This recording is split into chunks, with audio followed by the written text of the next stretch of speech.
Well, hello there, Apple Bites. This is your Apple Bite Written Ralph talking to you straight from our show here, Apple Bites, where to take out a bite out of the apple and share it with you. That's right. We are getting ready to head off to Garden State Comic Fest. And, of course, we got to have some fun and talk and geek out and bring you a bunch of things that you probably haven't seen, at least in a while. Oh, my God. I got to say, folks, it's been a busy summer. First technical difficulty we get going on now. What happened? Did we lose something? Yeah, you blanked out there for a second, Raphael. You're back now, it looks like. Oh, that is not a good thing. Well, I forget that we have the bad storms over here. And if I disappear, keep going. Because for a second there, Paul, I thought you were going to say he lost his sigh. Oh, I can get it back. I can get it back. Raphael. Yes. Oh, my God. Come sit by me, Raphael. Exactly. Come sit by me. So, George, you are like on fire. You know, I see you everywhere. You even got a podcast after this.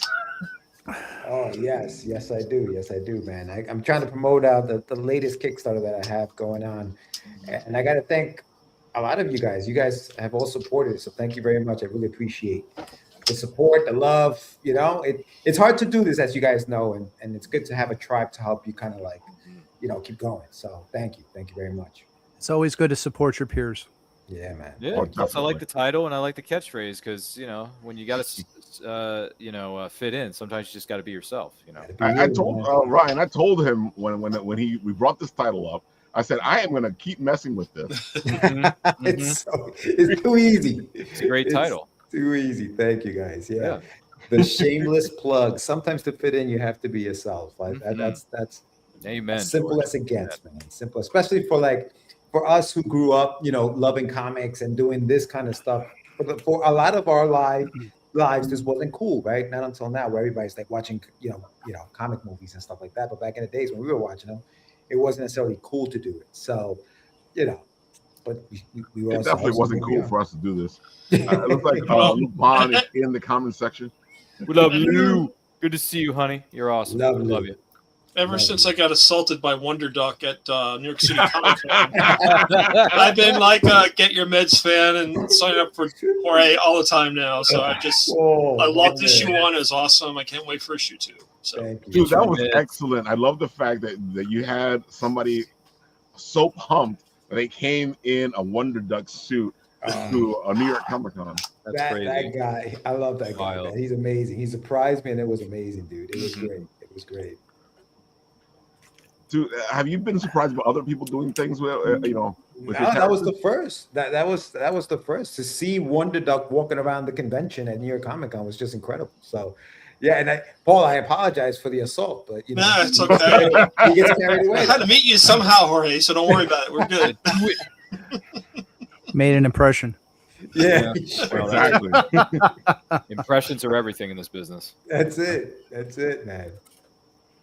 So tell the people, you know, I know this. Everybody should know already out there about this because we talk about this all the time. But tell the people who the shameless plug is, what the story is.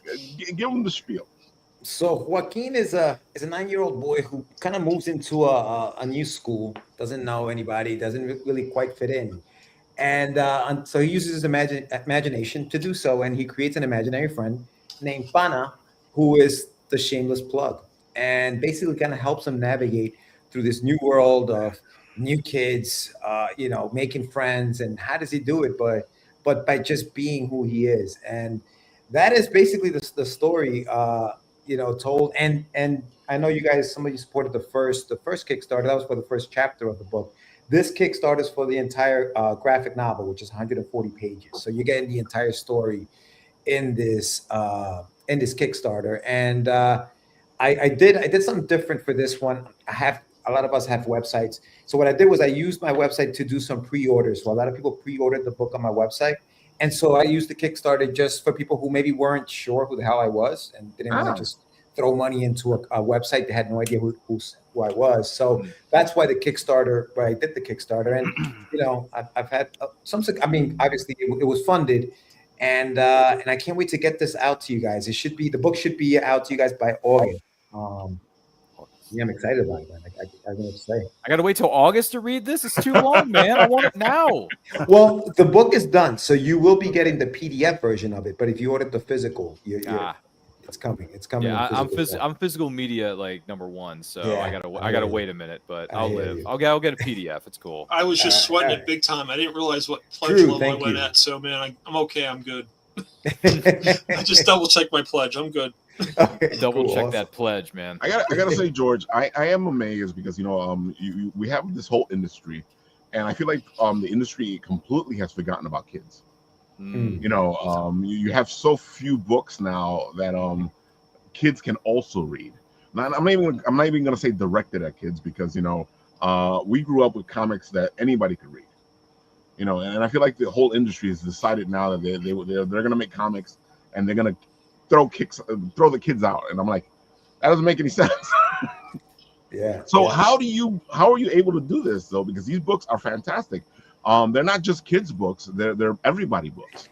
Yeah, I'm listen, man. I got that Peter Pan syndrome, bro. I don't want to grow up, and I think that my writing reflects that a little bit. Like It I'm does. always I want to write for like a younger audience because listen, the shameless plug is semi autobiographical. At 7 years old, I moved to the United States. I came from Ecuador.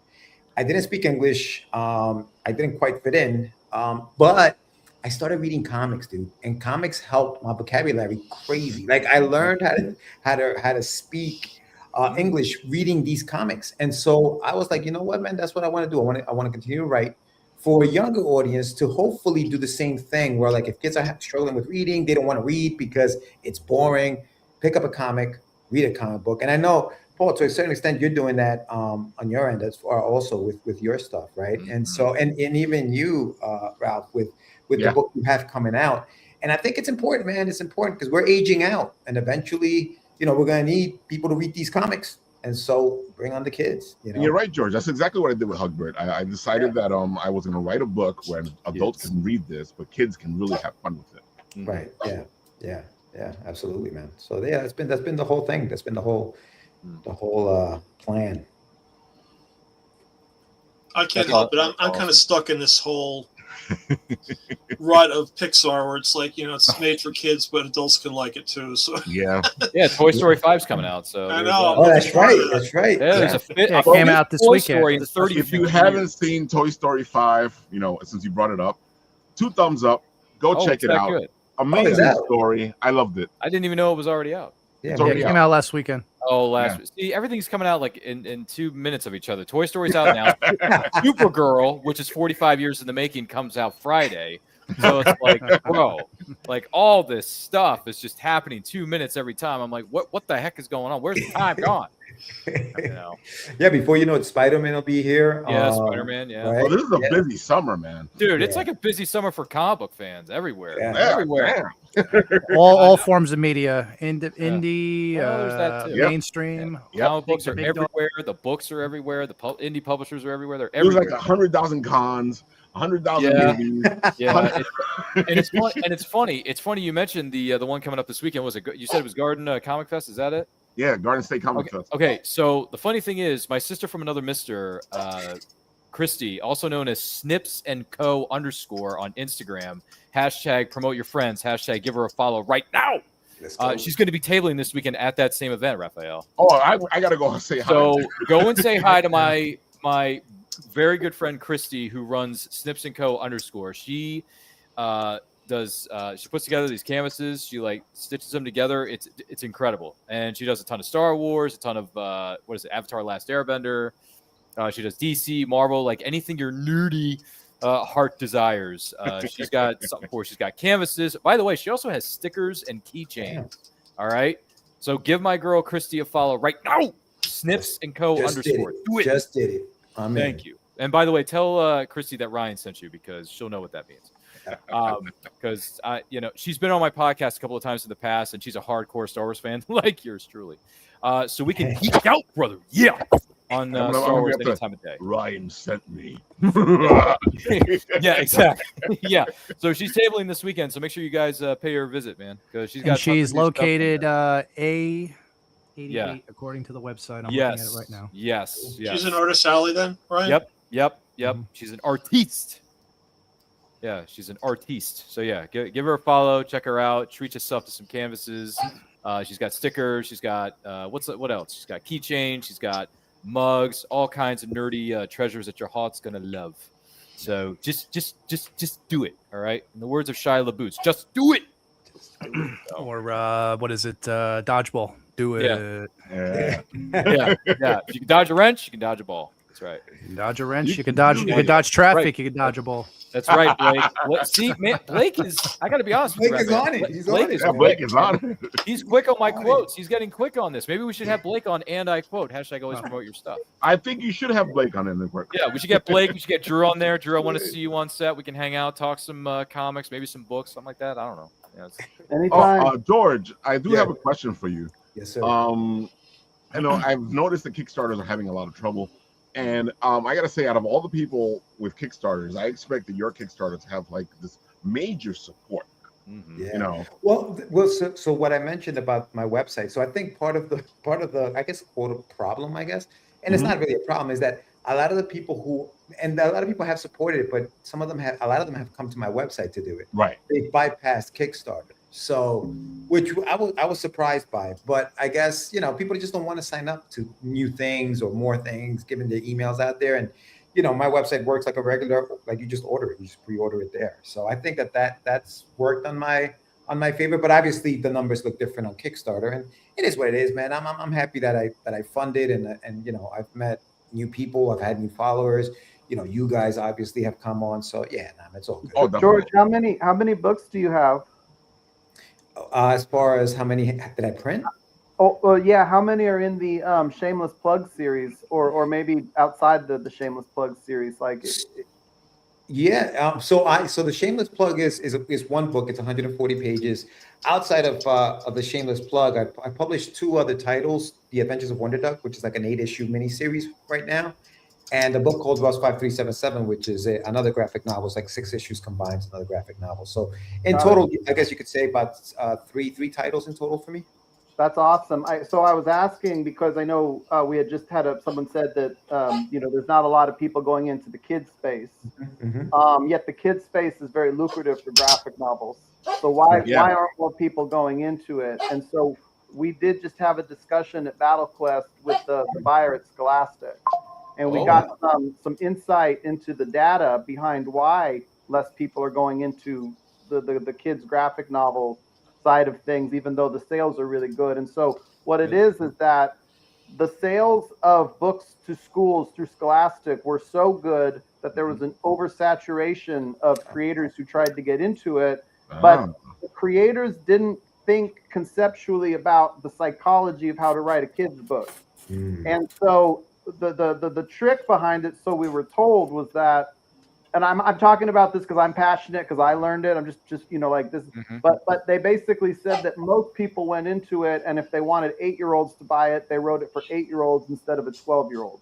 Or if they wanted a 12-year-old to buy it, so what happened was so many people entered the space without understanding that component, and it kept the people who dominated that space retained their position in that space, and the newbies didn't get the break-in that they wanted.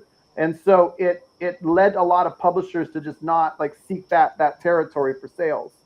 But I think you should try to get Shameless Plug in front of Scholastic some way. I don't know if that's a consultation call or what it is, but I would definitely like try to explore taking that to the highest level that you can, because they can get this into schools for you.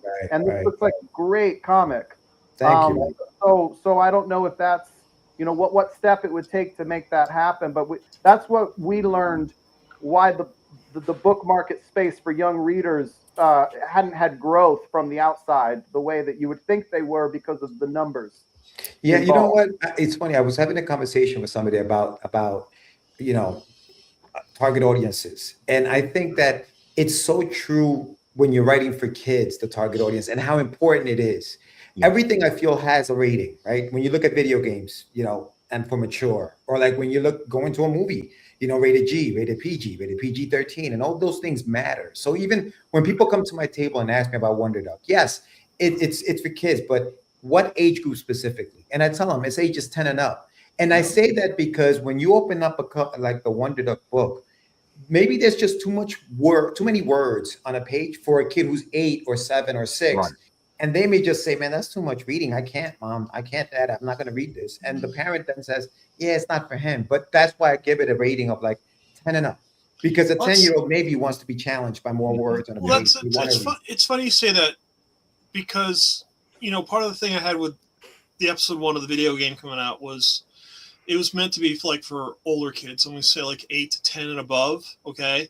But I would have parents come to my table and they had like a 4 or 5-year-old and they said, is this appropriate? I said, the way I look at this is an opportunity for you guys to get together to read. I mean, it might be too old for the kid, but there's no reason why the parent can sit down and make a moment, and I think we're missing that a lot. I think we're kind of putting the onus on the kids to do everything. It's like, well, you're missing this understanding of parent-child relationship. I mean, sitting down and reading a book together is phenomenal. Oh. And if the parent likes it, the kids like it, they're going to want to do it no matter what, You know what hurts, what bothers me sometimes when I'm at a con and I'll see a parent have a bag full of all the stuff that they want. And they bought everything they want. And then the kid comes up to my table, picks up a book, wants it, asks me how much it is. And because it's a $10 book or whatever it is, and because we have to price it the way we do, the parent says, nah, forget that. We're not getting that. He's carrying a bag of freaking all the stuff he wants. All the Funko Pops you spend $100 on. Because you're going to get them signed and then you're going to flip them like they do on eBay half the time. Sorry, but there is a market for that. I've seen that. And it's the funniest thing, like to see like a parent has all this stuff and the kid just wants like a $10 thing, and they've just spent like $50 on something, and they're like, no, that's too expensive. I'm like, you just spent $50. I spent $200 on this action figure. What are you talking about? And then even the same thing but there's a lot of indie stuff that is on the rise because indie is where a lot of the revolutionary and a lot of the new ideas come from. So, and that's where people take risks is independent, and it might be building for the next generation as well as the current generation.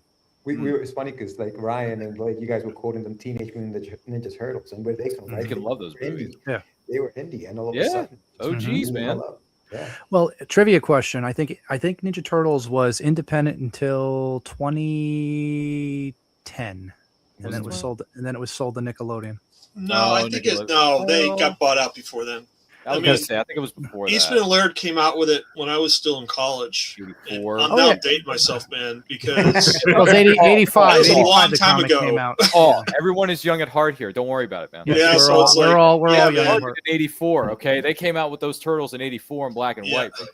Yep. Yes, and I was born in 84. So, God, stop making me feel so freaking old, man. I was born No. It's funny. It's funny though, George, because I saw this. This is a minute observation that I noticed on social media today. So, an indie writer that I follow, ZB Steele. All right, his name is ZB Steele. Feel free to give him a follow. He writes fantasy novels. He's a pretty cool dude. So, for Father's Day, it was him, his wife, and kids. And every year, what they do for Father's Day, as far as what I got from the social media posts on his Instagram feed, is that they go out of their way to go to a bookstore, and he gets a book for himself, but he also makes sure that his kids get books too. Yeah. And then he also reads with his kids. Yep. And I'm like, bro, it's never too early or late to start reading with your kids. It's never too early or too honest to God. Now, I know exactly what you're talking about, Ryan, because I decided a long time ago, if my daughter comes up to me and goes, I want this book, she's going to get that book. Yeah. Well, I was begging my parents to get me all the books. Speaking of Scholastic, anyone remember Scholastic book fairs? Oh, we love Scholastic. Yeah, yes, son. Those were the days, Paul. I'm telling you. I love that fair. Dude, I would run home with those catalogs and mark down all 50 books I wanted my parents to buy. And the funny thing was, I didn't actually physically read any of the books. I got them because I liked the cover. All right. Honest to God, I got them because I like the freaking cover of Animorphs, Boxcar Children, Frog and Toad. What was the other one? Amelia Bedelia. Fear Street, Goosebumps. Yeah, Goosebumps. Goosebumps was huge in the 90s, man. Big in the 90s. By the way, my favorite was The Girl Who Cried Monster. All right, just that was the There's best. a lot of good. There's a lot of good ones. It was Magic the best School book. Bus was another one. Favorite Wasn't it? episode. It was you're in for a scare, Blake. You're in for a scare. Yeah, you're in for a scare. Don't go. Stay out of the basement. Exactly. Yep, that was another one. Stay out of the basement was a good one. Yeah, I remember they actually said that in the show and the book. Stay out of the basement. Exactly. With, That was a great too TV much show away. too. I grew up watching that. It was great. It was some of the I best. love the stuff. intro. I love the my intro with the It's so dog with the creepy. glowing eyes. Yellow eyes. Yeah. Yeah. Oh god. Yeah. So, One George, of it these looks days, like, Raph. One of these days, Raph. We got to make a '90s show. Of course we Apple do. Bites. You know, Get on that. this is right up my alley. Oh, it's right up everyone's alley. Yeah, Paul, you remember the '90s, right? You were there. I hate to say it, Brian, but I can go back to the '60s if you want. So Nice. Some of the Damn. 60s stuff is really good. Old Hanna-Barbera. When I think of the 60s, I'm Scooby thinking Doo, two things. Josie and the Pussycats, Yes, I Miguel Dream of Gorilla. Jeannie. two things. Two things I remember about. I know Yeah. of See, the Lupin says 60s. that I bought comics for the covers for the longest See, time. to a certain extent, not many, but a few comics I will buy just because I like the sick ass covers. Well, Because I gotta you be know, honest, the not- bronze, the silver, and the golden age had some of the best covers of all time. Not for nothing, right? But I go to the store now, and they've Yeah. got Absolute Batman, and they've got Oh yeah, 20 gazillion copies I of know. the same issue. the same. And so I'm Batman. spending, $8 an issue. I said, so essentially, I'm just buying a cover now at this point, right? Yep. Because the comic's the same. So if the cover sucks, I'm not Sorry. buying it. I'm sorry, guys. It's not worth the money. yeah. It's Always like- judge the book by the cover. exactly. They have to buy that book to get the cover. that they Exactly, want. to get the better Oh. cover. Or they could get it signed by all That's 8 right. writers and then get it graded and slabbed, like my best Yeah. friend in Pennsylvania does. So So it looks like George got a nice little upgrade there on his numbers, thanks to our Yes. pal Drew. dude, Yes. yes. Congratulations. Oh, man, thank you It's a very great much. Kickstarter. I'm happy for you, George. Thank you, man. Happy Thank for you, thank man. Happy to You be deserve it. one of your backers too. Happy to be one Yes. of your backers. Yes. Oh yeah, I'm happy to be one of your backers as Yeah, well, man. baby. Folks, what I'm are you doing? gonna have to back this after. You got to do it, man. You got to do Don't it. make us Sometimes- don't make pressure. a shameless plug to your house. Let me, Blake, if you want to fit in, you gotta just be yourself. It's the place to be, man. I'm just happy he wore my shirt without asking him. So it's like, There he is. Holy love it. crap! I love man. it. Ooh, look at But, this vicious yeah, looking demon here. Holy crap! I gotta say, speaking of plugging people, I know. yeah, we is were this? talking about indie Ah. creators. What's the and- elevator and pitch? Our pal Drew's Oh, been doing this for a while. I remember when I met you at New York Comic Con, and the whole reason that I started talking to Drew was because I passed by his booth. I Oof. saw the covers. One of the covers looked Oh. so D&D. I was like, whoa, I gotta go God. talk to this guy. Yeah, dude, this is So speaking of covers, that's exactly what caught my attention. Jeez. That's Patrick Matchy. Oh, Who did that cover? So, Hmm. and that is, as you can see, that is the tribute to classic X-Men, where Magneto's holding the X-Men in his hands. Oh, So it's okay. one of my favorite covers. Although I'm not saying it's like 100% that, but it's in the ball. Homage. Yeah, it's the homage. Yeah. Da-na-na-na-na-na. I think it's I think it's really cool when the main bad guy is super big on the cover and his hands are being Oh, holding- definitely. Like Apocalypse. Yeah, exactly, in the clutches Nice. of Rhett Talis. So that's yeah. So essentially, Battle Quest got a kind of a partnership license with Plaid Hat Games to develop Ooh. a comic book based Way to on their go, best-selling. very Thank cool. you. Yeah, their best-selling game, Summoner Wars. That's cool. man. So as a small press, we make independent stuff, and you Mhm. can imagine how much independent stuff. It's hard to sell independent comics in the direct market, in the book market. Yep. So the idea was that we wanted to work with game companies to basically develop their tabletop games or their role playing games into Oh. comics to flesh out their stories. And it works for us because they've already got the story. You know what I mean? Or we just have to kind of mine the story for mine the assets to build the story around it, but it's all there. And then it works for them because they've now got a story that they can put to their game.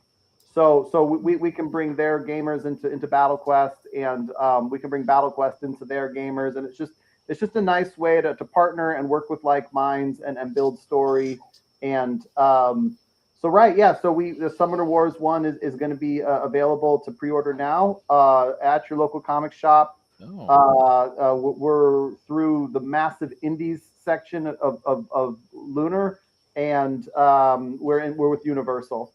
Our FOC for that final order cutoff is August 17th, so people got time.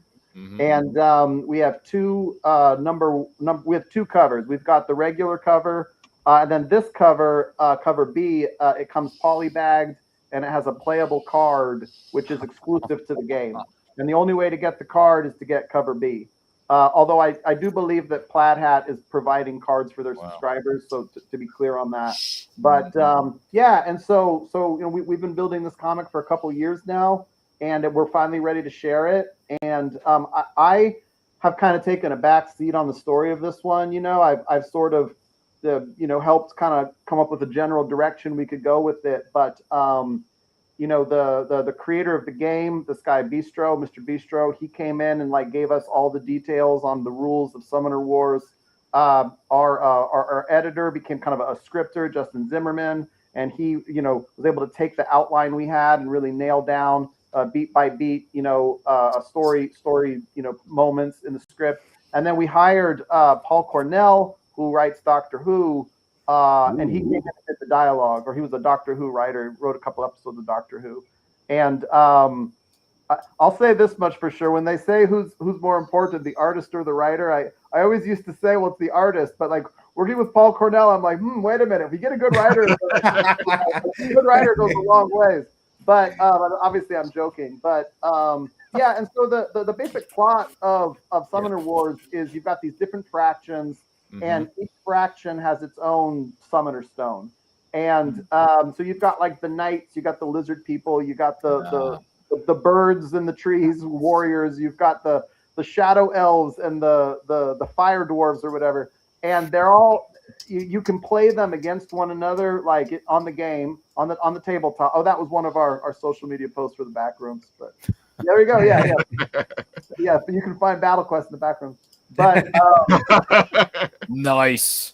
So for the game, you play it with the tabletop, you play it with dice, you play it with a card. You can also play the game online. Play it with dice and cards. Yeah, you can go online and you can play Summoner Wars.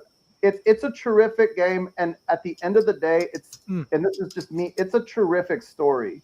Okay. The world of Summoner Wars is a terrific story, and I.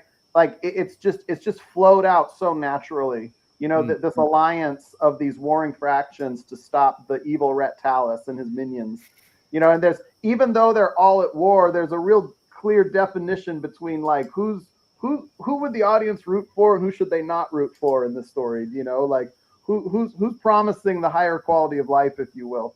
And so that's pretty much we sell one comic book a month.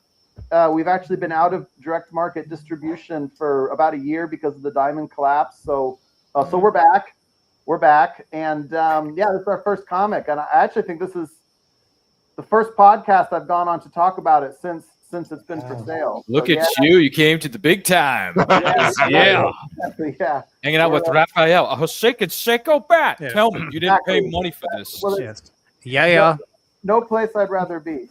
So Drew, you're in the right place. I gotta say, I'm so happy to hear. Yeah, congrats. A lot of the stuff we've already we talked about over the years on where you wanted to be, and I'm happy you're actually going in the direction that that we've discussed. World champ, Drew. Yeah, that's awesome. The champ is here, man. The champ is here. Good job. Totally. And I mean, I did Comic Cons for 7 years. I developed my own indie comics for 10, 12 years, and so it was cool to get a license and partner with the game company, and we hope to partner with more game companies and build more comics on their stuff. I like the name too, Battle Quest. Battle Quest, right? You know what you're getting into when you get a Battle Quest comic. So looks really awesome, Drew. It really does. It really does. Hypothetically, congratulations. If you need a movie trailer announcer guy, just give me a call. I'll do it for free. Right.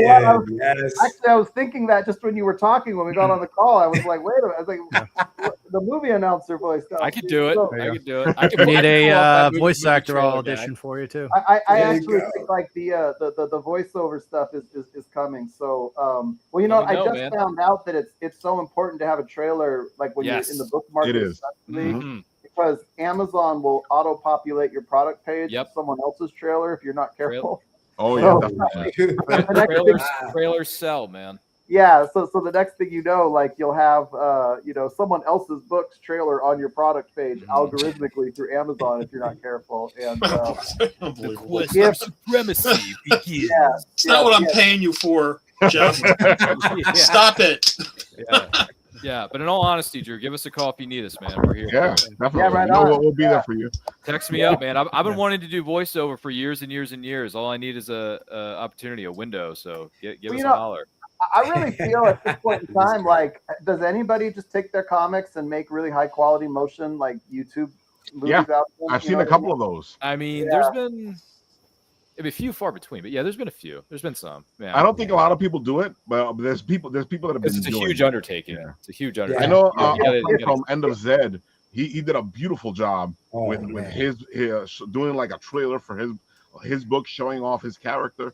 It was excellent. It was a motion comic. Yeah, Oh, Ed motion. is great with that. Yeah. Ed is fantastic. Yeah.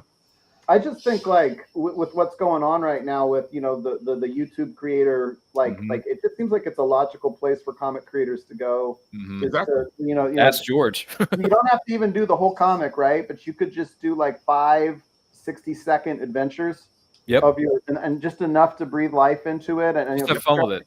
Yeah, stretch them out over 6 weeks or something, and yeah, exactly, have fun with it. So have fun with it. Yeah, always leave the people wanting more. That's one of the key things of marketing. I like what you've done here, like what we're showing here. I mean, this stuff here looks pretty cool. Oh yeah, definitely. I was just thinking the same thing. It's like holding the power in my hands. Yeah, that's our editor, Justin Zimmerman of Bricker Down Productions. He's the editor of the comic. He helps us with some of the scripting, and I like it. He supervised like a lot of the art, got it all together for us, and that's his work on the motion comic. It's cool, man. I like it. Yeah, it's really cool. Intriguing. It entices. It dazzles the eye. Well, and it's like the game had all the components there, and I feel whenever we go to like our tabletop game stores or our RPG stores or whatever, it's like we see these worlds that you can buy and you can play, but it's like I'm like, man, where's the movie of this? Where's the novel of this? Where's the comic of this? Exactly. Right? And so hopefully that's where BattleQuest can come in and help, because the gaming store or sector especially is one of those like.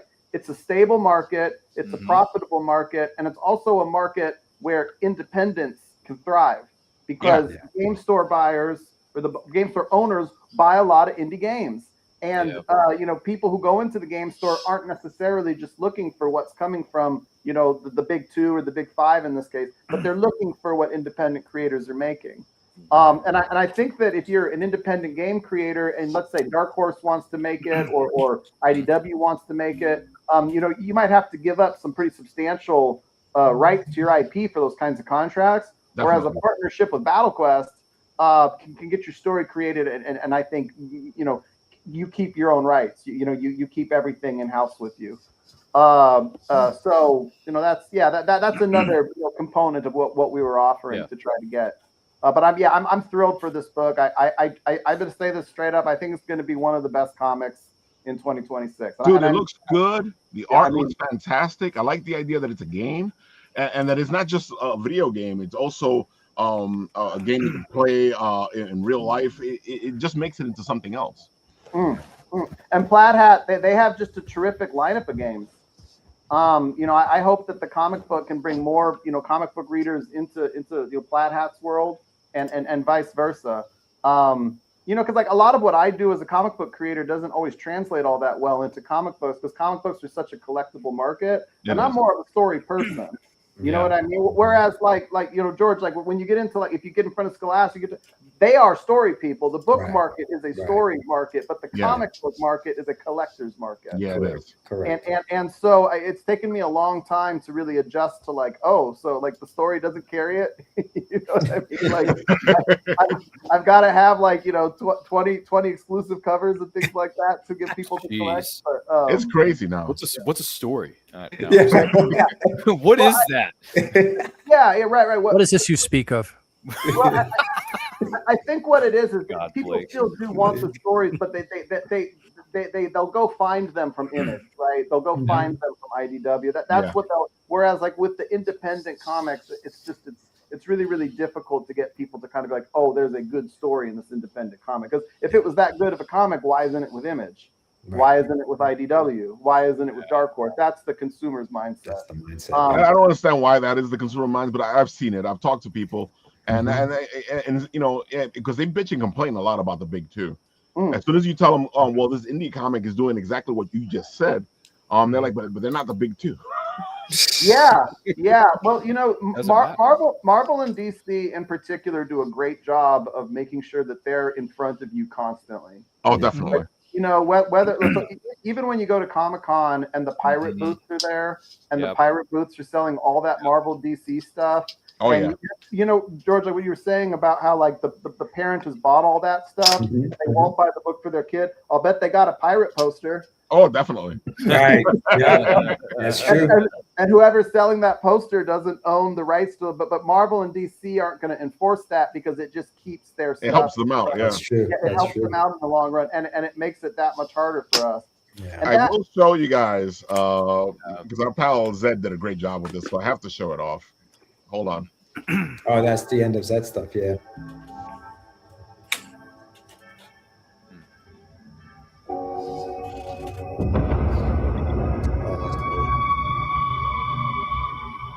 Oh, that's awesome. Yeah.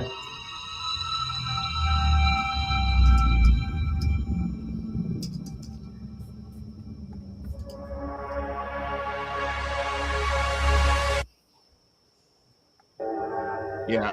Jeez, that's almost like Twilight Zone. Yeah, that doesn't even give it justice. I'm telling you, folks, it doesn't even give it justice. You're about to enter another dimension.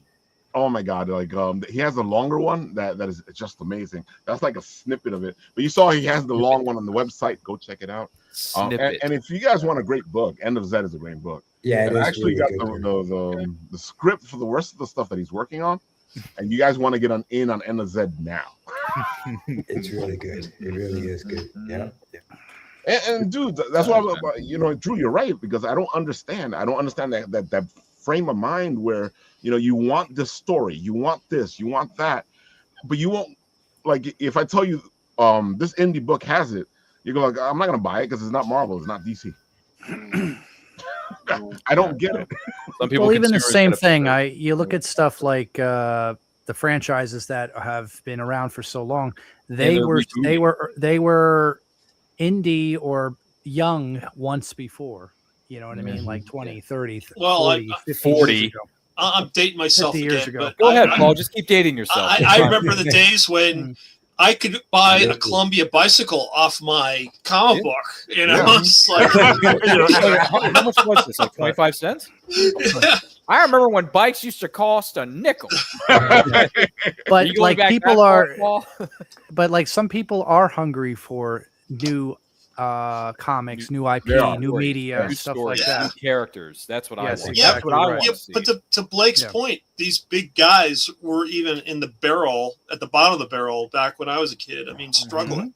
And it's only because of the name recognition, notoriety, and just the rehashing of stories over and over again that they are anything. And, that's what I love about the indie scene. I mean, I've got more indie books now than I do of regular books. It's getting atrocious. Good on you, Paul. Yeah. Absolutely. Bring out those long boxes of comics, man. I got yellow boxes for all my indie books. I got like 10 yellow boxes. Yellow boxes. Yeah, we're color coded in his music. Yeah, it's the only way I can tell. It's the only way I can tell. In a world of yellow boxes. Yellow boxes. I can pull it up and show you if you want. Oh man, we could cut together so many trailers with these voices right now. I do voices. What do you mean you do voices? Well, I do voices. So I hear voices all the time, and I talk. I know. Drew's hearing voices. I'm going to leave those voices alone though, because they get me in trouble. Voices. So, Drew, you besides this, you have other great stuff. Amazing stuff. Tell the people all the other stuff that you guys work on. Oh boy! Well, next year we're launching the Mechstravaganza. So it's basically 3 comic books that are going to deal with mech war action. You'll get Nomad the Unconquerable, he's a demigod that battles an alien mech. You'll get Steel Siege Battle Lines, which is it's literal mech on mech combat, and then you'll get the 27 run Clash, which is like kaiju versus mech action. And so Ooh, we're gonna be selling Shut up those- and take my money. Yeah, shut up. Go. But that's going to be like in the fall, and we're going to be offering terrific deals for these comics. So they're going to be bundled up. They're going to come. We're going to do everything we can to. Everything must go from the Feed me more. Let's go. Yeah, the Great Mech War crossover. I wish I had given you my graphics so you could share it. I'll give it to you another time. And then, do that. yeah, and then we're going to wean into kind of a kid's book called Elitari. Which we'll have more to share on that one soon. And then 13th Age is the next game we're going to adapt to comic books. Ooh. So I think I'm actually exclusively announcing that on the Bit and Apple. There you go. Hey, this is why we come to the big time, son. Yeah. This is it. I gotta say, Drew, This like is like WrestleMania I was saying, right here. This is all the stuff we were talking about. You said you were going to take a step back, and then you were going to try to do more of this. A little bit of Because breathing. there's so many people out there, and then bringing them on and helping them do their stuff, which is one of the things that we want to do. We want to help people rise. Yeah. All right. Absolutely, dude. And the treadmill bucks you off. It bucks everybody off. Yep. And so one of the advantages of comic books, as much as we've been complaining, but the advantages, the comic books is one of those things you can get bucked off the treadmill and it's okay. You can get right back on. You can't get bucked off the movie treadmill so much, right? That's bad. You can't get bucked off the video game treadmill. But the comic book treadmill is one that, like, your career can slow down a little bit. You can go reorganize and you can bring it all back. And what you learned the first time, you can we'll strengthen your run the next time. And I think it's important to not get bogged down by the pressure of all the deadlines and take your time and just get your work right and see it as a process first and foremost. Great stories come in time, man. Great stories come in time, right? They really do. I hate to tell you this, Drew, but I'm begging you to let me unleash my inner Idris Elba and drop "We Are Canceling the Apocalypse." Please let me channel my inner Idris Elba so bad. Because Pac Rim is a fun movie, man. Yeah, we did a showing of Pacific Rim to promote 27 Run at the Hollywood Movie Theater. Yeah, we did a show. Justin organized a showing of it. And I love it. I didn't like that movie when it came out, and then when I watched it a second time, I loved it. Yeah, I was like, "Oh, this is total." I totally misunderstood this film. Cool. It's a good movie. No, it's a good movie, and the fact that Idris Elba cancels the apocalypse, in the third act, I freaking love that because he's Idris freaking Elba. I gotta say, guys, if you haven't been on Catch the Craze, you should be on Catch the Craze. Yeah. Book yourselves on the show, guys. Book yourselves on the show. I put the link in there. Book it. Yeah. Because I've been on that show, not once, but twice. I'm a two-time. Oh, yeah. It's a blast, man. Yeah, man. You guys all just whatever you want. Just book yourselves on there. That's the Calendly. Just third time's a charm, George. I'm going to be on there for number 3. You know why? Third time's a charm, man. I'm there. Yeah. Third time's a charm. We got to get Drew on there, too. That's what I'm saying. Drew, you got to get on that. I'm signing up right now for July 21st. There you go. Get on it. I want to see you there, man. Let's go. Let's go, man. Yeah. Drew is a great guest, as you can see, and that's why we're going to have him back again. We're going to put him on all the shows. He's going to be everywhere. We're going to have Drew on the Catch the Craze. I just follow Battle Quest Comics on Instagram. I'm looking at the website. I'm going to do that. Yeah, I followed as well, and thank you for the follow back. Yeah, absolutely. Yeah, I'm all about cross promotion. Yes, 100%. Teamwork, baby. I always on my stories, I always like to plug people I know. Yeah, Blake, you do incredible work with everybody here. Yeah, everybody here. Always happy to show cross support. Promoters. If you folks want to see some beautiful people, these people here, beautiful people, they'll promote you like crazy. Stop it. And talking to cross promotion, Blake, he's constantly promoting. Oh, dude. So Blake, tell the people what you do. Well, I right now I'm a comic creator, and nice. I've come from an entertainment industry. I've done some voice acting and stuff like that. But right now I am with issue 2 of Philandra of Heroine of Darkness. We have a great team on it. I'm the writer creator. We feature some returning people on Philandra. The elevator pitch is for issue 1 is. By day, it follows Adriana Woods. She is a journeyman mechanic in training. By night, She is the vigilante philanderist. She has to deal with the loss of her mother, as well as the rise of crime in a futuristic cyberpunk future set 70 years. Has elements of magic, tech, and an ensemble cast, including a two-tailed magical cat named Cole, which is right behind me. And also, if you notice her armor, it's influenced by Sikh culture, and she's also trained in a form of Sikh martial arts, which is a combination of stick fighting as well as the origins of Kung Fu. And it's got an homage artistic style of 90s animation as well as anime. And that's the artistic style. The team includes a variety of industry veterans as well as recent Hubert School graduates. For issue 1, we had Eli Ramos, who's also back for issue 2 on the interior art. On issue 1, we had Keith Williams, who did the cover of issue 1 right here. That was the main cover. And then we have the limited edition variant, which I still have some copies left. Was done by a very talented artist named Ava. She's also doing the upcoming book, The Heroic Losers. Yep. Which I'm very proud of her, and I recommend you check it out on the crowdfunding. And then what's going to be exclusive to Bit and Apple TV, which I told Ralph, issue 2, we have the covers. It's actually in my hand right now. Uh-oh. This is the cover for issue 2. And it's Awesome. done by Chris Mad. Chris, I know it was Chris Mad. Yeah, that's issue 2 cover. Features Screwfly as well as a new character named Cobalt Lee and Adriana Woods, who is also Philandra on cover of issue 1. And then we have the variants. Oh boy. Which is a limited edition as well, which Ava came back and did the variant. And this is the variant. Oh, look how beautiful it is. So we are very excited. It's going to be debuting at the Garden State Comic Fest on June 27th. It's, shout out to Dave and Eric and everybody down in Garden State. And thank you to everybody that's always been supportive. And with issue 2, it takes more of a deep dive into Damian Kovacs, who's a criminal leader in his organization, The Gathering, as well as a lot of different things that unfold there, as well as a deep dive into more of Adriana's bond with her extended family and a lot of different little trinkets. And we have some new characters as well. Another character is, here, let me see if I could find it for you. I'll look it up right now. Here you go. If you look up right here, you've got Little Gangsters, and which is an homage to like some fairy tale dwarfs meet. Basically, that's the pitch, which is fairy tale dwarfs that meet classic gangsters. Awesome.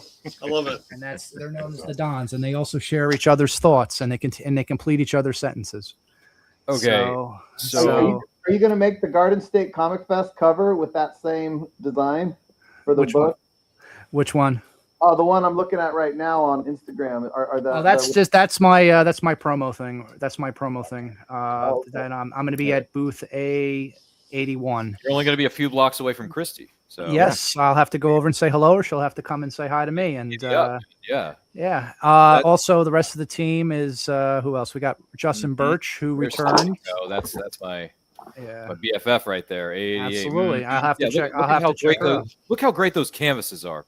Absolutely. Incredible. And by the way, the fact that she's got a Batman Beyond one in her promotional materials, I'm like, hell yeah. Oh yeah, I love Batman Beyond. I love the part. Yeah. Let's side tangent. I love the scene where when Bruce Wayne had the speaking of 90s early 2000s homage animation. Speaking of that, I remember the scene with when Bruce thought he was crazy and he had the voices from Shriek. And then Terry McGinnis gets up and goes, "Well, how'd you know the voices weren't coming from you?" And he goes, first and foremost, I'm not crazy. I hope your second reason is more convincing. Well, the voice kept calling me Bruce, and in my mind, that's not what I call myself. And he goes, and then he goes over and he's like, oh yeah, and then he gives him a look back. What do you call yourself? And he gives him a look back. Obviously, it's Batman. And he goes, and then he goes, well, that's nice. And then Terry goes, but that's my name now. Dude, that's so cool. And I years and years ago, I met both Kevin Conroy and Will Friedle at two different events. They were both wonderful gentlemen, great guys. And it's sad that Kevin's no longer with us. But every time I read a comic, I'm always hearing Conroy's voice as Batman. And the funny thing is, Blake, that the fact that you're friends with my friend over there, Eli Ramos, Eli is a friend of mine. So I find that hilarious. Small world. And mine is blown to bits because you're friends with one of my buddies up there in New York, New Jersey. So do you know if is he going to be with you at Garden State Comic Fest? He will not be there, but I did a show recently. We did Mutant and Proud. And then and then I will be with him. He's going to be there both days, but we haven't been announced yet. But we're going to be at the RetroCon in Oaks, PA. Eli and I are going to be there. I'm going to be there on Saturday because I'm going to have to split my weekend into two conventions that I have not announced yet. But sounds about right. But Eli is going to be there both days, and I'll be there on Saturday of that month, and then I think that's September. I think. Yeah, September 12th and 13th. Yeah, I will be there. This once again, we're going to shock everybody. This is an exclusive to Bitten Apple, whatever it's called, Written Apple TV. I'm going to be at RetroCon as well. Oh, nice. We'll have to come say hello. All this stuff being announced at the same place to say that. So I already took the time off, so I'm going to be there. I do have a podcast. I technically have one scheduled for that Saturday, like during the afternoon. So I probably won't make it there Saturday. I will be there Sunday, 100% for sure. If my guest has an appearance that she's going to be making, it may conflict with, because she signed up months ago and she's still, getting dates together for her convention schedule and stuff like that. So if we have to reschedule with her, that's great, because then I can go to RetroCon both days, because Steve Gutenberg's only going to be there on Saturday.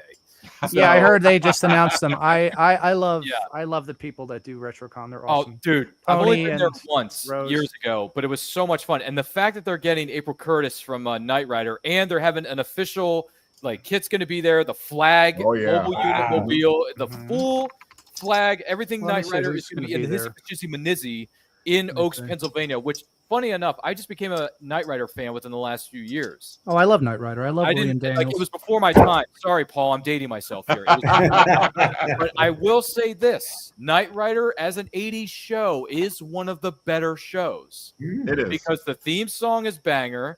The car is badass. The fact that Mr. Feeney is the voice of Kit, all right? The voice of Kit. Feeney. And then you get Feeney, and then you get all these cool little, episodes, how to a certain extent Knight Rider was ahead of its time. So it's such a good action-packed show, man. So, they're going to have a whole display of Knight Rider merch and all this other, and I'm just thinking to myself, okay, David, Hasselhoff, this is before my time, brother, because I remember watching you on Baywatch, but that's a different story for another day. Well, the guests right now, I'm looking at the guest list. Dude, the guest list is insane. It's not. Oh, I know. One acquaintance of mine, Billy West, is going to be there. I love Billy. He's a sweetheart. Dude, I grew up watching him as Doug Funny. On Doug. Well, he was also Mayor McShane, and he was also Slimer in the Extreme Ghostbusters. See, that I didn't know. That I didn't know about Slimer. But here's another thing for you. Here's another fun fact about this. He's a great guy. He's really. I've met Phil Lamar before, because obviously Justice League Unlimited, John Stewart, Green Lantern, you're a badass mother effer. But I'm gonna walk up to him and say, Marvin, what do you make of all this? Man, I don't even have an opinion. An opinion? You gotta have an opinion. Anyway, anyone get that? Anyone get that? That's a little before my time, Ryan. You've never seen Pulp Fiction. Oh yeah, well he was in Pulp Fiction. Yeah, he was a kid, he was a baby in that movie. I loved him as well. Everybody loves him as GL. It was like Yummy wants you guys to reintroduce yourselves. So starting with George. Go We ahead. already did the intros. Go back and watch the replay. We'll do it. We'll go over. George, go ahead. No, yeah, RetroCon is going to be a lot of fun. I look forward to seeing everybody there. By the way, everyone at this table, including you, Blake, you're already going to be there. But everyone else, you need to show the heck up at RetroCon. It's a great show. I think Now, where is RetroCon? Just so I know, because I have no idea where RetroCon Oaks, is. PA. It's at the big venue over there. I forget the name of it. It's Greater Philadelphia Expo, the Greater Philadelphia Expo Center in Oaks, Pennsylvania. Okay. Yeah. Tickets are cheap, man. Tickets are cheap to this thing. Mm-hmm. Also, shout out to Frank with Migo Toys. He does that show a lot. I love Frank. RetroCon is freaking awesome. It has the 80s, which I came later on, but I grew up in the 90s, so it's got 80s, 90s, everything, and I'm just like, yeah, I'll take it. Shut up and take all my money. Somebody else who's listening to who Ralph knows is Mindy Indy. She's listening as well. So shout out to Mindy Indy. PT Comics, what's happening? Yeah. Part-time? I didn't know you worked part-time. That's cool. Part-time comics, great guys. I wish I could part-time comics. I wish I could work part-time. You want some rockin' comics? I can't. Yeah, give each of us a follow, and we'll follow you back. Part-time comics. Yeah, part-time comics. Get on that Instagram feed, man. All right, George. Yeah. Tell the people. Yeah, reintroduce yourself, George. Yeah, make it quick because you got to be. I'm actually gonna head out now, but which is perfect. See, shameless plug now. You know what you're doing. You know what you're doing. So the shameless plug is on Kickstarter right now, guys. It's the story of a little boy who is trying to fit into a new school, new world, trying to make friends, and he realizes that the only way to do it is by creating this imaginary friend that's going to teach him that sometimes to fit in, you have to be yourself. The Kickstarter is live now. I have 23 hours left. Tomorrow at 8:30 p.m. is when it'll be over.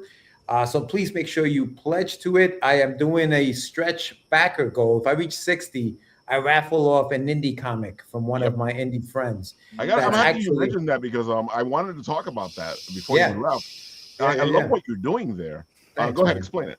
So if you scroll down, so inside the book, I mentioned this to you guys. Growing up here in the States, coming from another country, trying to learn the language, I used comics to learn, to read and all that other fun stuff. So in the book, Joaquin, who's the main character, he's at a comic books. He's actually in front of a spinner rack where there's a bunch of comics that he's about to decide which one to buy. The comics on the rack are real comics from friends of mine in the indie space. So I have, I think I have Path of the Pale Riders up there.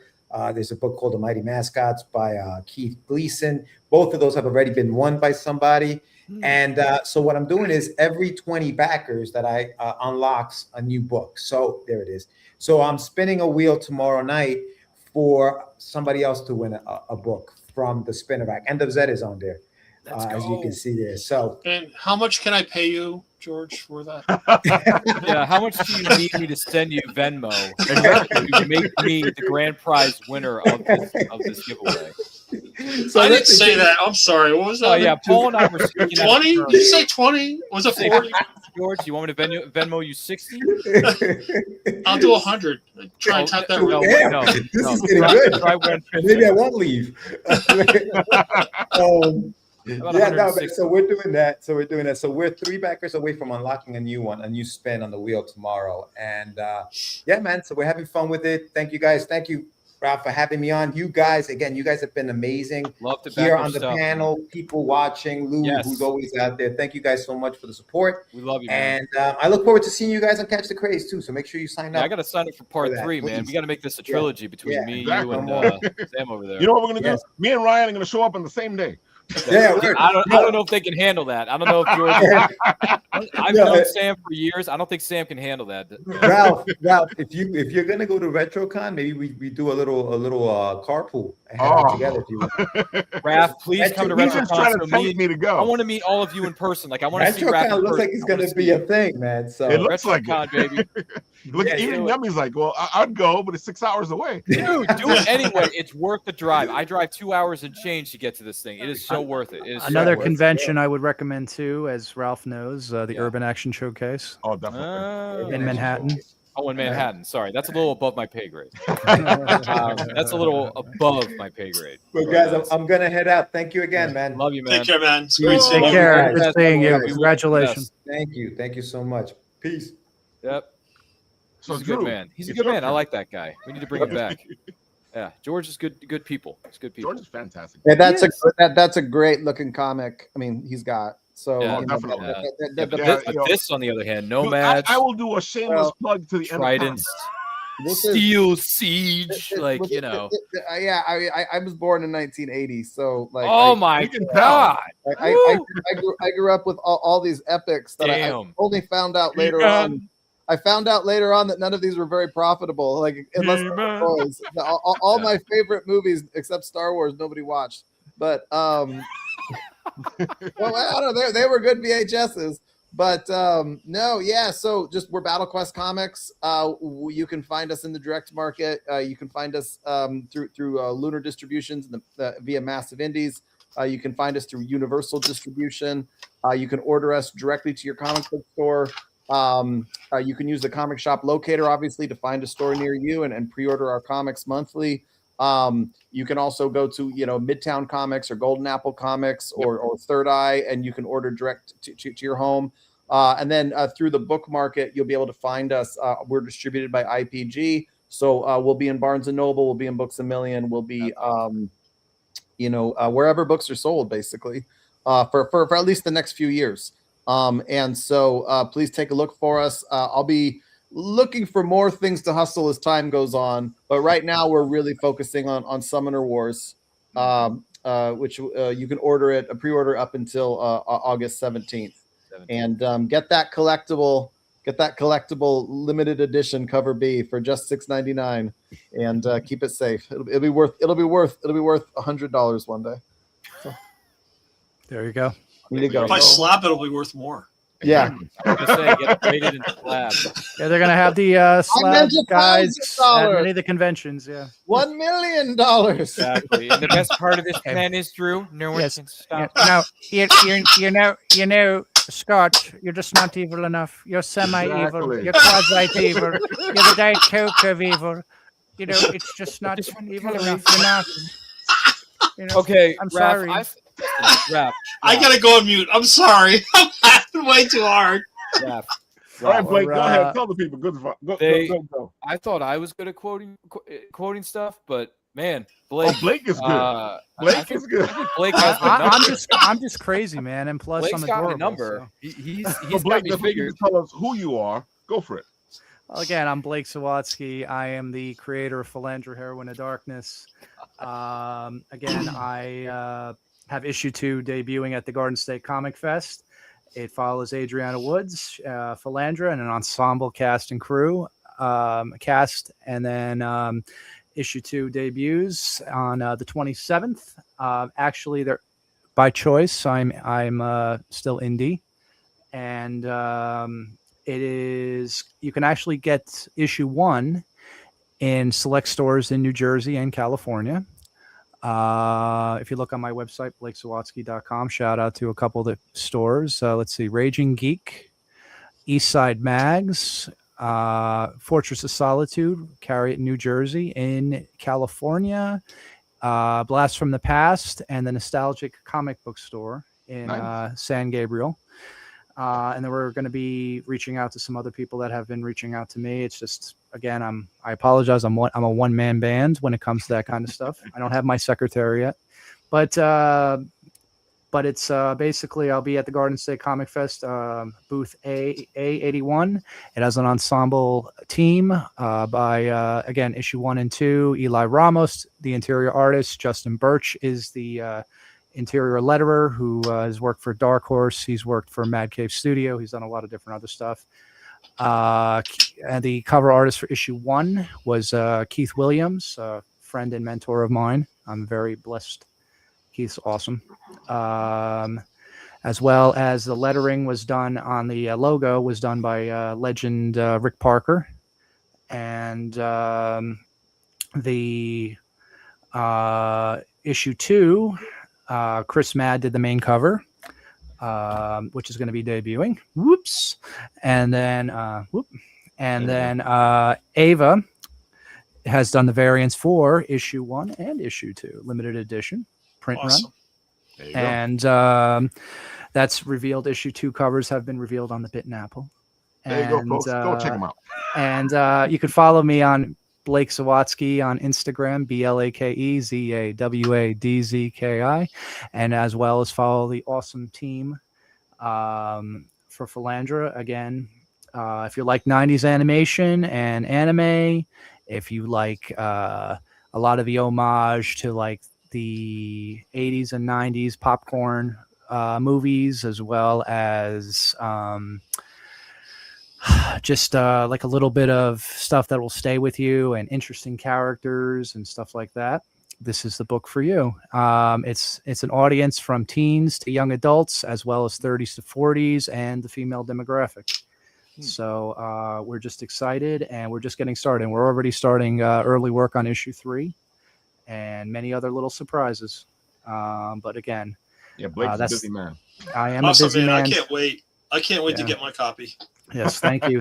And a lot of people and do voiceover competitions with this guy. See who Oh, does yeah. better impressions, you know. Oh yeah, well I do some impressions here. Let me do another one. Let's see. God. Hold on. See, I'm going to be put to shame here. Hold on. Goodbye, Charles. I am Eric Lancher, Magneto from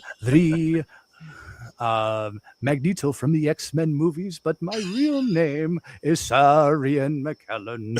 And I had a great time with Peter Jackson making a small movie called The Lord of the Rings.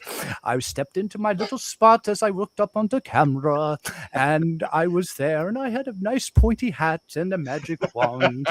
And it was great talking to Peter, and he used to give me the lines. And I also was in some other things too, like the Scarlet Pimpernel. See, folks, you can't say we don't give you all the geeks. I can't. I can't compete with this. I can't compete. I'm not worthy. Here's a favorite one for that Paul always likes. Hold on, let's see. Scooby-Doo! Raggy! You know, it's funny because I grew up watching Scooby-Doo and the Reluctant Werewolf as a child. That's a great one. Yeah. Scooby-Doo! Yeah, anybody remember that mini movie that they made? Yeah, I was got it right that was here. fun. Hold on. I have it right here on my. Oh, DVD look shelf. at this, folks! He has all 50,000 Scooby-Doo movies in his collection back there. That's great. Yeah, Ryan, what do you do? Yes. What do Come I on, Ryan? do? Tell us what you do. I don't do it. Apparently, I don't do anything compared to Blake here. Oh my god, Blake is killing me tonight. He's just destroying me in this. You're very kind. I feel like I'm getting destroyed in the octagon by Ronda Rousey. Anyway, yeah, but look at the bright side. At least the fight between Blake and I lasted a lot longer than 17 seconds. What a huge letdown that was. And by the way, Gina Carano should have won that fight. Anyway, who am I and what do I do? Well, that's a great question, Raph. Class is Pain 101. Your instructor is Casey Jones. Sorry, I watched that movie 3 billion times, Blake, and I have no regrets.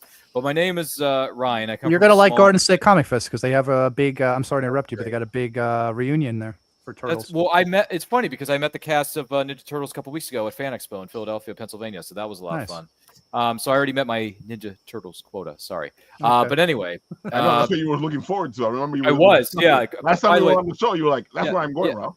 Yeah. You guys were in Kaiju, Brooklyn, wherever it was that weekend. Kaiju. Kaiju. And then I was hanging out with the TMNT and Smallville cast in Philadelphia, Pennsylvania for Fan Expo, which, by the way, that was a lot of fun. Check out our photos on my Instagram page. But anyway, my name is Ryan. For those of you who don't know who the heck I am and what I'm doing here, I'm a podcaster. I'm also a writer. I podcast because it's fun. I've been doing it for on and off. I've been podcasting for 20 years, but the show I do now, which is And I Quote, that's been going on for about 6 years. And we are approaching our 300th episode of And I Quote this weekend, as a matter of fact, during the Garden State Comic Fest. Sorry, Blake, not to compete with you here, but it's nothing personal. It's just business. So it's all good. Yeah, I'm weeping on the inside. No, I'm just kidding. Yeah. It's nothing personal. It's just business. But yeah, Saturday, June, 27th, 12 p.m. Eastern time will be our 300th episode. Chris Brooks, who's an indie writer, is going to be our guest that weekend. And I'm giving away some stuff. I'm giving away some stickers, an autographed poster. Can't say who it's from because I don't want to ruin the surprise, ladies and gentlemen. And we're also giving away an ebook of One Man's Treasure, which is a pulpy action adventure story written by our good friend Terrence Lehue over there on Instagram. Feel free to give him a follow at tlehue or suitup.author.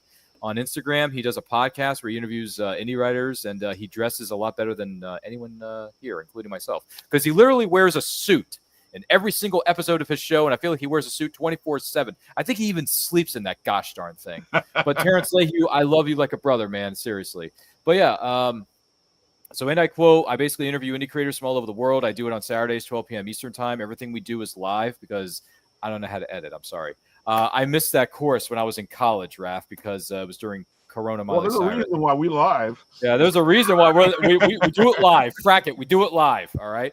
So everything we do is live because I like interacting with the audience. I like taking questions from the audience, which, by the way, if anyone's interested, feel free to subscribe to the channel because I think you may like the way you look after watching and listening to our episodes of And I Quote. I guarantee it. Yeah, so I interview indie creators every Saturday, 12 p.m. Eastern time, whether they're writers, producers, actors, indie creators, all kinds of people. I've interviewed people from the DC universe. I've interviewed people from a little bit of the Star Wars. I interviewed the guy who composed the theme songs to the 90s television series like Digimon, Pokemon, Power Rangers, X-Men. Yeah, that X-Men, the 90s X-Men. Okay, I'm a purist, all right? So, Cal Dodd.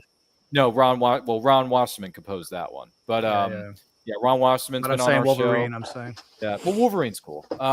He's very, very good to me. But anyway, so yeah, and also on And I Quote channel, I talk about all things movies, TV series. I like to talk about comic books because comic books are awesome. So yeah, if you are into movies, TV series, comic books, if you want interviews with different kinds of creators from all walks of life, check out And I Quote channel on Instagram, Facebook, Twitch. What's the other one? TikTok. But YouTube is where we do our primary stuff. That's where I broadcast live and do all my different kinds of things. But yeah, 300th episode is going to drop. We're going to do giveaways. And if we also hit 1,000 followers on my Instagram page, And I Quote channel, by Saturday, I will do another giveaway next weekend. So, and right now, I think we're at 965 followers on Instagram.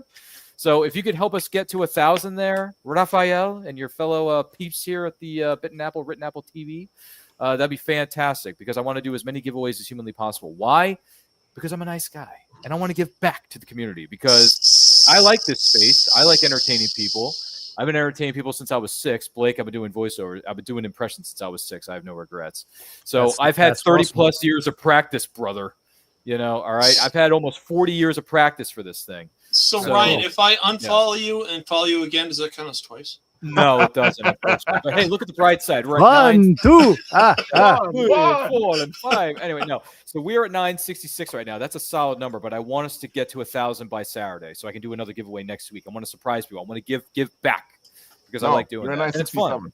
It's fun. There's 967. Thank you to everybody who's followed us from the beginning, or you're just following us now. Thank you so much. But yes.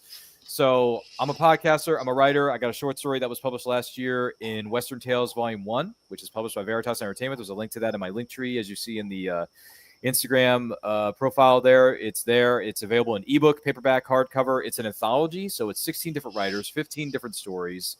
And I submitted one for Western Tales Volume 2. Hopefully it gets accepted. I don't know yet. So cross your fingers, cross your toes, sing your Hail Marys. Let's see what else. Sending positive vibes. Thank you. Please do, because Western Tales Volume 1 was a lot of fun last year. I would like to be a part of Western Tales Volume 2 later this year if it's a possibility. So please, thank you. I appreciate all the support, every single one of you. So yeah, I only started writing within the last year and a half. I mean, I toyed with it during the lockdown, and it was a lot of fun. And then I just kind of put it away, and then I joined a Discord for the men's adventure fiction genre. It's called the Men's Adventure Fiction Discord, but both men and women are a part of it. Yes, it's true. And when I joined that Discord, it got my creative wheels turning again. So I just started sitting down and writing down all these ideas I have for short stories because I enjoy writing short stories because it's not as much pressure. And I'm not quite ready yet to write a full-length novella. I haven't, I don't feel comfortable to that point yet. But maybe one day, if it's the will of the force, maybe I will write a 10, 15,000 word, 15K novella. And then maybe I can get that out into the world. Who knows?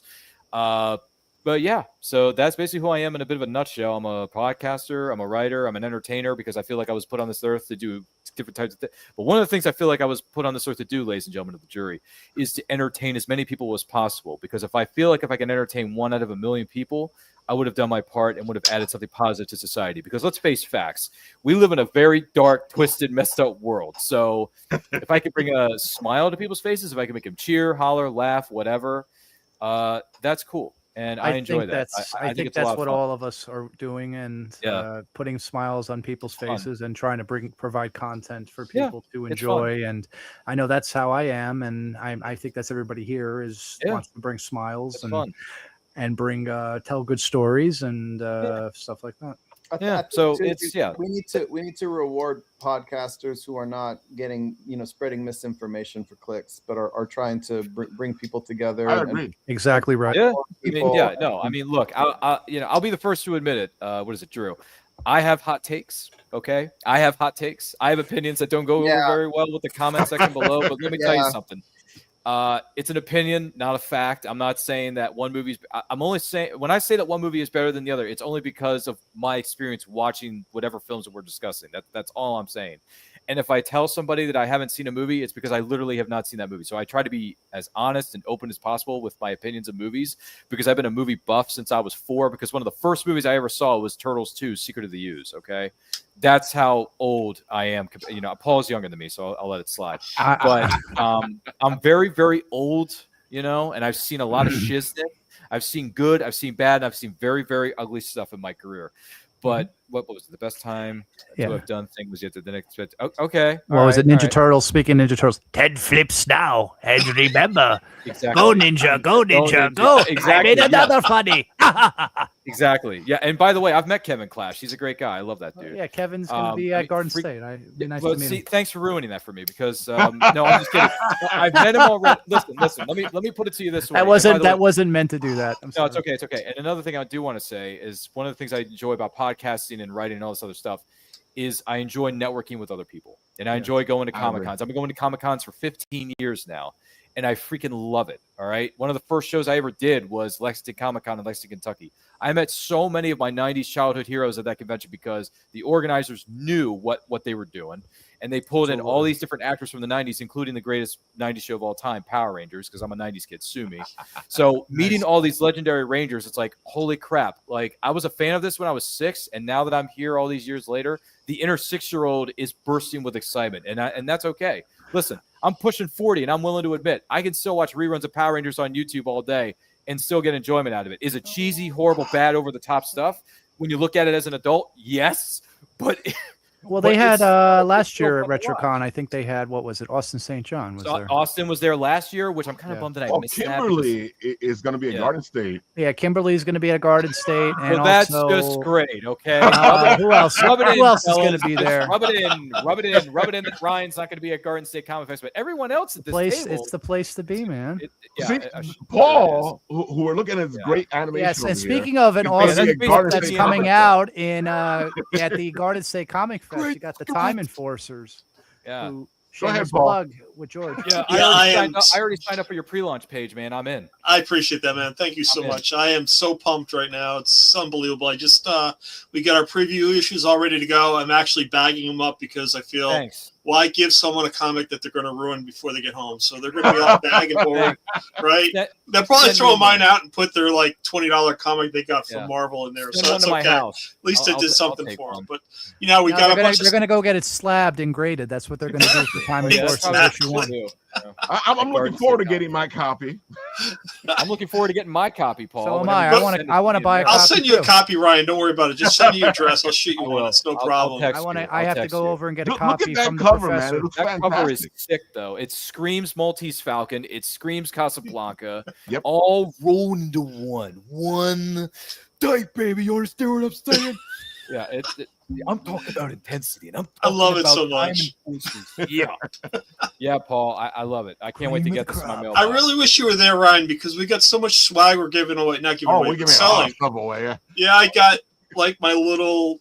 I'm not calling them blip chips anymore. They're called chrono flips because it's time, right? So it makes sense to me. Got my little Inquisitor, and I got my little chronoliths. So we're gonna be selling these guys to go along with it. They're fun. They're little, fidget toys. It's kind of fun, right? Aww. And we also got, if you want to join our VIP circle, we've got packs of cards we're selling of 2 dossier cards that are exclusive before the Kickstarter launch. So these are not going to be available for sale after the Kickstarter launch. Either buy them now for $5 or you lose out.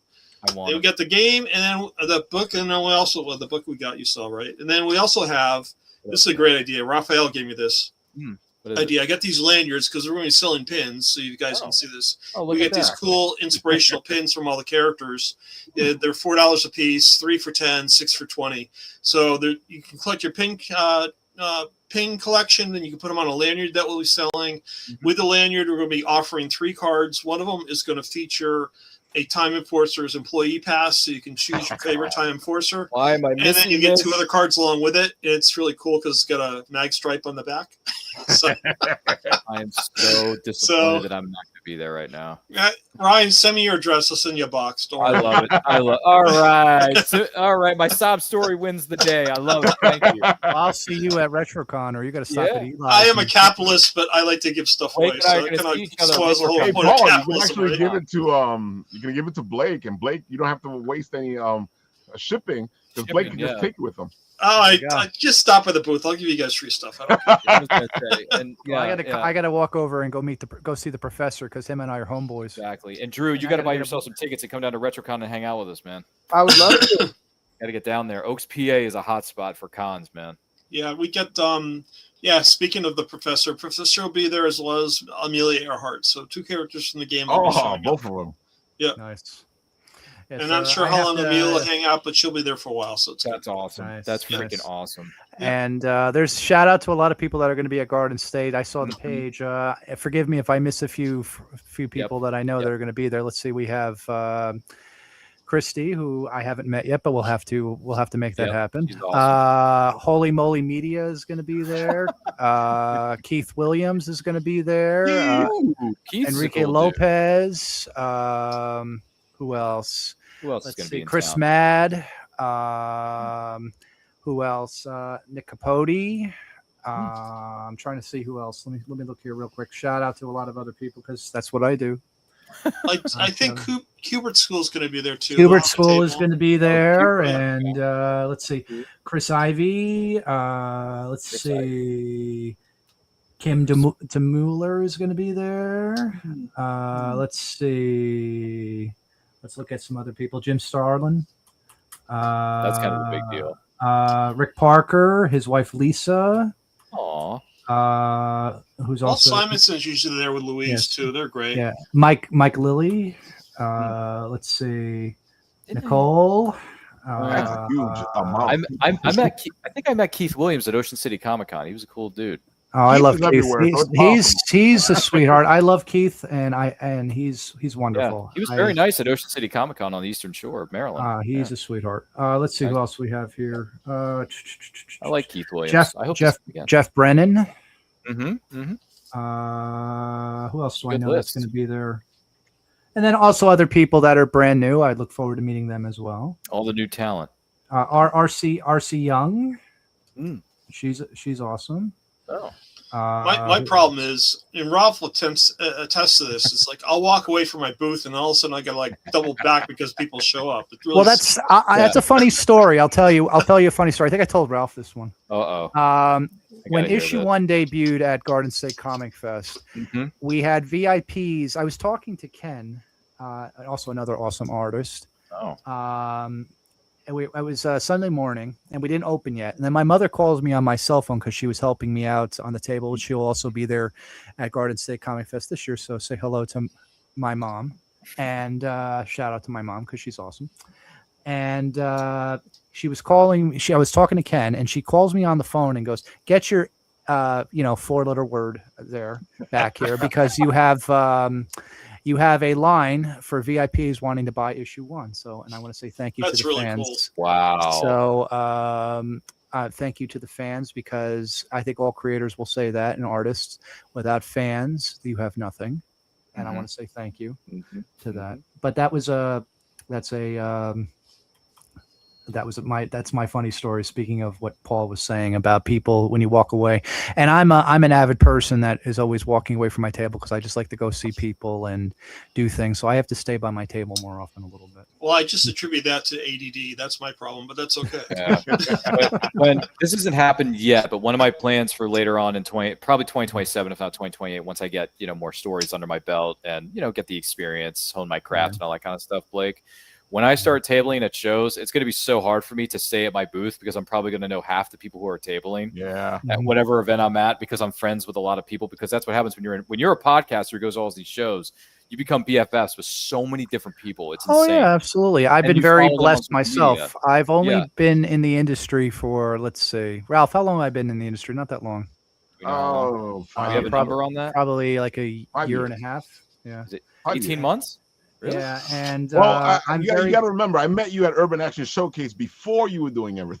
Oh, yeah, because I come from a film and TV background. That's right. So you knew Blake before he was Blake. I got you. Yes, and shout out to also the people over for the ASIFA Hollywood, the Annie Awards. They put on an excellent thing every year. If you like animation, but yeah, and the Urban Action Showcase, which Ralph also does a lot of work with them, and Demetrius is awesome, and Molly. Show this off for Paul because he's a jack of all trades. Every time I look at this, I'm just like, but Los Angeles, the City of Angels, awesome. 1947.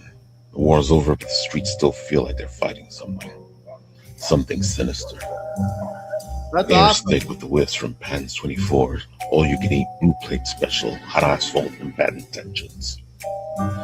Neon signs buzz and flicker, casting purple and green halos into the puddles. Ripples that shift the wrong way, like the streets casting reflections of someone or something that should not belong here. That's where you'll find me, Nick of Time, detective, time enforcer, and the guy they call when history's about to get itself into a knot. Some folks say I'm as tough as a $2 steak, and they're not wrong. But I've got a soft spot for the ones who are saving, the lost souls, the underdogs, the ones who never got their fair shake. I've chased crooks down back alleys, across oceans, and through centuries. And I've learned one thing: time's got teeth. Bite the wrong way, and it'll chew you up quick and spit you right back out. But me, I keep my rules close, my friends closer, and my watch wound tight. Because in this city, and in this job, if you're not watching the clock, you're already out of time. Okay, so oh my god. I think I have to do a cartoon show out of time and just feature Nick and Time in it. It's just like I'm looking at this. It's like this has got to be a cartoon show. This is so freaking cool. And I think that was the talented guy who knows the guy from Bit and Apple TV. That's right. I don't know what you're talking about. Very talented individual. I forget the character actor's name, but I want to play the guy who just walks in and said, he was in Casablanca Multi-Strike. So he says, "You despise me, don't you?" Well, if I give you one, Peter. Well, that's not Peter Lorre, right? Peter Lorre. Okay, Peter Lorre. So Peter Lorre. Bro. Rick. Yeah, Rick, you must help me. Anyway, so You must help two me. things. You Two despise things. me, don't you? Yeah. Well, if I gave you any thought, I probably would. See, this is the thing, right? This is the thing, Paul. Please let me channel my inner bogey. Please let me channel my inner bogey because I am a man who didn't come to this until much later in his life, but I love Casablanca and I love Maltese Falcon because not only because Bogey's in them, but because they're just great movies. Period. And the character actors are just stacked. They are stacked. Oh, they're incredible actors. Yep. I love character actors. Anytime you want to throw me into the mix of that, like just give me a hot because honestly, the problems of the world are not in my department. I stick my neck out for nobody. So, Paul, please, for the love of Pete, channel little Bane there. No. I can channel Bogey. I can channel Bogey. I'm doing pretty good at it here. I'm sure there's a lot. There's still a lot happening here, Ryan. So don't worry, man. You're going to be tapped. I promise you, no problem. Yeah, Paul's busy. He has a lot of projects. If you need a Peter Lorre or a Sidney Greenstreet, just give me a holler because Blake and I will be there in a heartbeat. Well, I have my reel on BlakeZawatsky.com, even though I'm more of a production guy now, but I still can do voice acting. I would love to audition I can for tell people. that you still got it in your veins, man. Thank you. I was fortunate enough. I studied with a lovely, awesome person. I studied with an actress named Stevie Valance. Shout out to Stevie. If you're not familiar with Stevie Valance, she was most known for Disney's Madeline. She was the nun and the dog in the show. Yeah, that's cool. That's really awesome. That was my teacher back in the dinosaur period. Dinosaur period. Yes, when I was doing some voice work. But she's an awesome person, and shout out to Stevie. Great. That's great, Blake. Clever girl. That's just clever girl. Oh, I got here. Speaking of Batman and Bane, here you go. Hold on. Oh, jeez. I was there, Dark Knight. Welcome. They should have cast your voice in that role because I could Honestly. understand what you said. Yeah.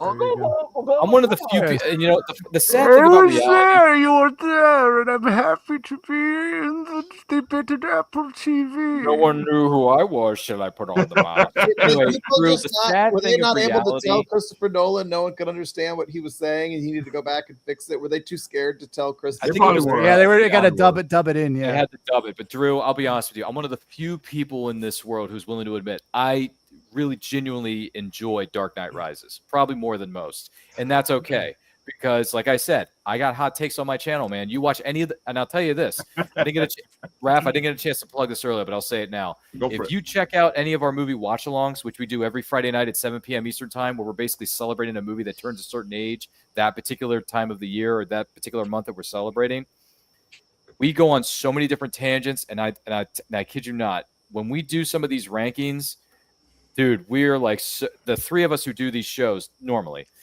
It's so different. It's like, how can you put this above that or this below that? What are you, crazy?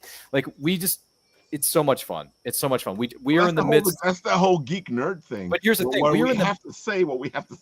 In the month of June, Raph, we are celebrating 3 different installments of the Fast and the Furious franchise because we celebrated the original's 25th anniversary 2 weeks ago, and then this past weekend we celebrated 20th anniversary of Tokyo Drift, which, by the way, that is a criminally underrated entry in that franchise. I love the ending.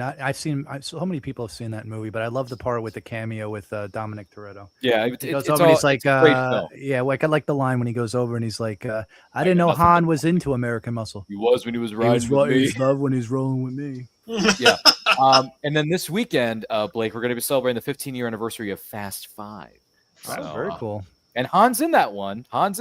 So check us out. And then in July, it's going to be what we call the month of summer blockbusters, Raph. Let me give you a preview. You mind if I give you a preview here as an exclusive here on this channel? Yeah, go for it. In July, we're going to be celebrating the 30th anniversary of Independence Day with Will Smith, Jeff Goldblum, and Bill Pullman, the greatest movie president of all time. Okay. Remember that speech, Raph. Remember the speech. Oh, I remember. And then the I week was watching after some of that yesterday. Damn right. And then the week. Sorry, I curse. I know. Family show. Sorry. I cursed a while ago. We can curse a while ago. So what'd you say? What you talking about, Willis? Talking about Willis. And then we're also celebrating the 40th anniversary of James Cameron's Aliens. Okay. Nice. Aliens. Game over, man. Game over. And then the week after that, it's 35 years of James Cameron's other sequel. Shout out Terminator to 2. Shout out to Carl too. Ralph, I gotta leave now. Ryan's getting me so damn depressed. These are all movies I saw. I don't mean like when they first opened up. You know what I'm saying? I'm getting really. Oh yeah, you should Ryan. You should follow. You should follow Carl too. Let's just go back to freaking 1935, Ryan, and say maybe Paul saw this one too. I don't know. Now what I'm saying, you should you should follow Carl Toop on Instagram. He was the alien warrior in Aliens. Okay, send me his. He's a nice dude. He's a nice Ryan would do great at Urban Action Showcase. I was going to say. I think you should go to our Urban Action Showcase. Where is that again? Where is it held? Right in Times Square, the heart of Times Square in New York. In New York, it's November 14th. Action. So it's the holiday season. November 14th. I will be there with Eli. Yeah. Oh well, then it'd be a good excuse to see Eli because he's my brother from another mother. So yes, Eli. I'm doing those 2 shows with him. It shows indie movies, indie action movies. It shows indie kung fu movies. It shows old kung fu movies. It shows it's a mixture of a lot of. I don't know if Demetrius made the announcements yet for some guests, so I won't say who he said. But I was talking to him the other day, and I'm very excited, and he's always put on a great show, and he's an awesome gentleman. I think it's what is it? Sorry, Raph. It was Terminator 2 Judgment Day, and then it's I forget the next to last one. It's not coming to me at this time. But then the one we're doing at the end of July is the 30th anniversary of Space Jam. Space Jam. So we give up the 30th of Space Jam. It's all over. I'm sorry, Drew. I saw that movie. Game over, man. Wisconsin in a snowstorm. Did you? You saw it in Wisconsin in a snowstorm? Wow. In Sheboygan, of all places. Sheboygan, damn. You know what? We're You big. can't get more Wisconsin than that. Now, Drew, that was Drew. the original with Michael Jordan and Bugs Bunny, right? Yeah, exactly. Drew. Okay, Drew. that came out like 1990 something, right? I think Drew should be on that show to talk Space Jam. I should share my experience. We went to the movies every night because there was nothing to do. It was freaking cold. Well, I saw Jingle All the Way. That's another one. Which That's was a great movie. Jingle I like All down. Well, it definitely tells you about the Sinbad. capitalism It's of awesome. society. Jingle All the Way is totally underrated. But it's I also love a that great movie. I saw that movie for the first time like 3 years ago. Are you and I'm serious? like, I did, and I loved it. Well, I people thought it was say great. Sinbad who? I mean, it's so funny. Watch some grew up- old school Sinbad. I Like grew his up watching. I comedy. grew up watching Sinbad in movies like The House Guest and First Kid. So We it's did- like, we I love we did- First Kid, dude. We That's did a great movie. Comic-Con in 2018 in LA, and we were next to this young comic creator, yeah. And his partner, and they had a book or whatever, and Are you we were just hitting it off like the whole 3 days, having a good time or whatever. Oh, He was no much kidding. younger than I was. He was Sinbad's son. Oh wow. Royce was Roy. like building Roy. a following online as a Yeah. filmmaker or whatever. But I mean, That's it was killer. just really trippy because he was like 22 or 25 or something like that. And I didn't find out till after the show that was Sinbad's Yeah, son. in his And mid-20s. Sinbad, I watched his stand up when I was a kid. Oh yeah. He was in the movie with Phil Hartman. The House Guest. The House Guest. Guest. Yeah, he was in The House Guest. Yep. And Watch right, it. Jingle All the Way. And it's interesting Kid. because Sinbad he was big before you could just be big, right? Yeah. Like Yeah.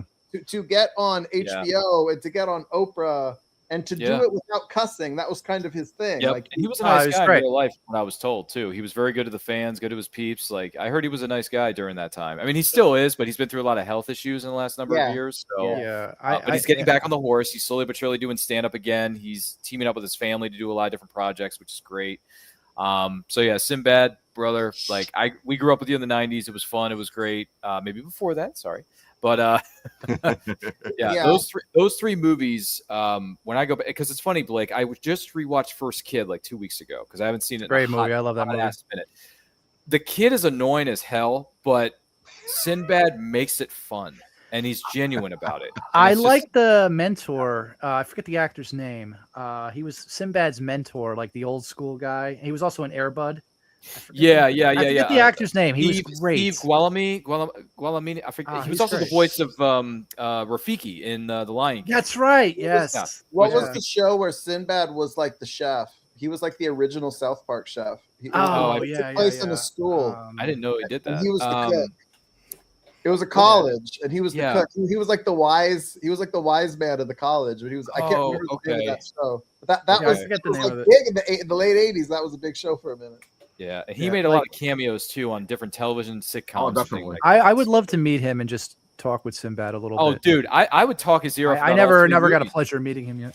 Yeah, same here. I want to talk his ear off about First Kid, House Guest, and obviously Jingle All the Way, and how fun was it working with Schwarzenegger when he says, "Put that cookie down." You know, it's just. And Phil Hartman, he's like, "Oh, your wife's in the shower. Would you like Oh, me you to want me take to a go? look?" You want me to go? Shaq? No, put the Schwarzenegger cookie versus down. No. Schwarzenegger versus all the machines, whatever. Schwarzenegger versus Sinbad.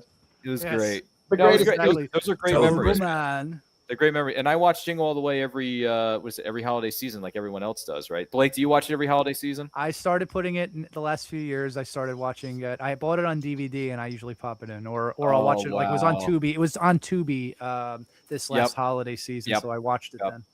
Oh, this is a great comic book series, guys. Papa by Phil Russer to Philbo. I just cool. saw Phil, and it was nice. I'm very happy for Dude, him. He's you- doing good things. You want to talk about nice guys, supportive, Yeah. hardworking, badass mamma jammas you don't want to mess with? This is a man who and Raph, I don't mean to steal your thunder here. Oh no, But- you're doing my job but- for me, which But makes me happy. Phil, I've known Phil Russer for almost, was it like 5 years, maybe 6, because we met during a lot of these people I've met during lockdown because we were locked away in our homes. So I went on this little thing called Facebook. Anyone familiar with that? And I went on these. Yeah, I different still like Facebook- that thing. Yeah. And I went into these different Facebook groups and started talking to all these different indie creators, like indie writers, indie publishers, all that kind of stuff. And we just kind of hit it off because I'm just that nice of a guy. And Phil was one of them. And let me tell you something. Phil is so driven and so passionate about what he's doing. And not only that, he is a huge, and I dare say, probably the biggest proponent of indie creators having control of their properties, distributing them how they want to distribute them, getting them out to as many of the masses as humanly possible. But he's also willing to go to bat for you when the chips are down. Because Phil, I've been on his show a couple of times over the years, not a whole lot, but I've been there a few, because, you know, when you make an appearance, it's a big deal. So when I'm on his show, the ratings skyrocket. I'm just saying, Phil, I'm just saying, you got to invite me back, brother. You got to invite me back. You know what I'm capable Shout out to Phil. He's great. He was just at the Long Island collectible show over there. Oh, definitely. That was a That's good show. why I wanted to show this well. off, because Phil is still, 5 days left on this. And he's finally funded, and he's over a little bit, but very happy. This is a fantastic very happy. book. You guys need to check this out. Very happy that he funded, because I was one of the first backers of book 1. I was also one of his first backers for book 2. Yeah, if you want to talk about, if there's a picture of the word, if the word hardworking is in a dictionary, Phil Russert's picture is going to be right next to it, because he is the very definition of hardworking, never quit, never stop. I didn't hear no bell. And honestly, even though he doesn't live in Philadelphia, Pennsylvania, to me, he's got the heart of the Italian stallion known as Rocky freaking Balboa.